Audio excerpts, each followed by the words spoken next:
I grew up believing my mother died giving birth to me. That's what my dad told me. That's what my grandparents told me. That's what every photo album, every bedtime story, and every awkward silence confirmed. I never questioned it.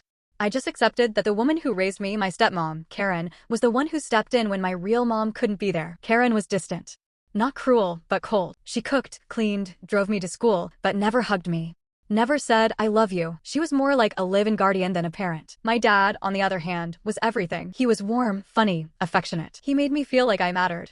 So I didn't ask questions. I didn't wonder why Karen never smiled in family photos or why she flinched when I called her mom, until I turned 17.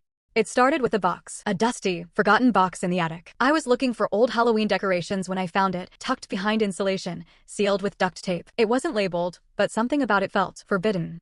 I opened it. Inside were hospital records, letters, and a photo. A photo of Karen younger, smiling, holding a newborn. Me, I froze. My heart pounded. I read the birth certificate. Mother, Karen Elizabeth Monroe. Not some stranger. Not someone who died. Karen, my stepmom. My real mother. I couldn't breathe.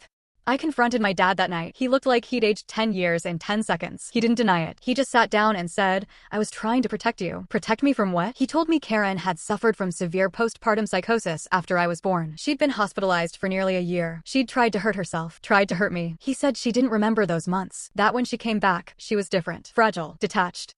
So he told everyone, including me, that my mother had died. He thought it would be easier, cleaner. I didn't know what to say. I felt betrayed, lied to.